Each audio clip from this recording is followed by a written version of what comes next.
Alright, let me tell you about the time I tried to become a master chef and almost burned my kitchen down. It all started with this fancy online cooking class.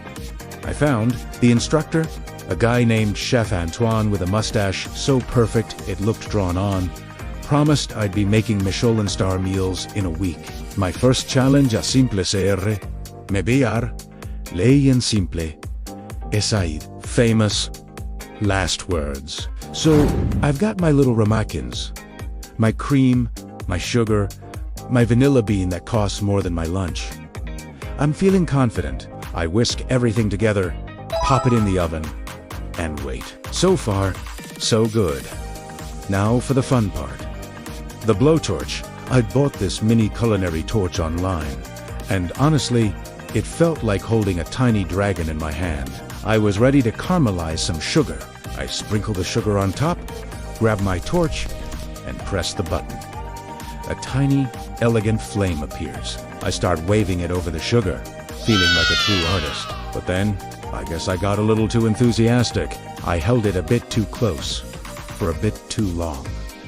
Suddenly, the sugar doesn't just caramelize, it ignites. I'm not talking a little flame, I'm talking a full-on, fiery volcano erupting from my dessert.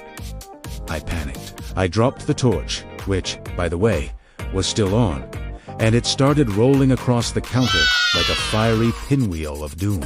My smoke alarm starts screaming like it's auditioning for a horror movie. I'm flapping a dish towel at the flaming crème burley, which only makes it angrier. My cat, Mittens, who was sleeping peacefully, shoots out of the room like a furry cannonball. Finally, I grab the baking soda and dump the entire box onto my dessert. The fire goes out, leaving behind a black, smoldering pile of what used to be sugar. My kitchen is filled with smoke. The alarm is still wailing, and I'm covered in a fine white powder. I looked like a ghost who lost a fight with a dessert. Chef Antoine's face on my laptop screen seemed to be judging me from afar.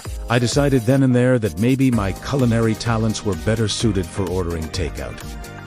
And you know what? My delivery guy knows my order by heart. Now that's what I call a successful relationship with food. Thanks for watching. And if you've had a similar kitchen disaster, let me know in the comments. Don't forget to like and subscribe for more stories of my epic fails.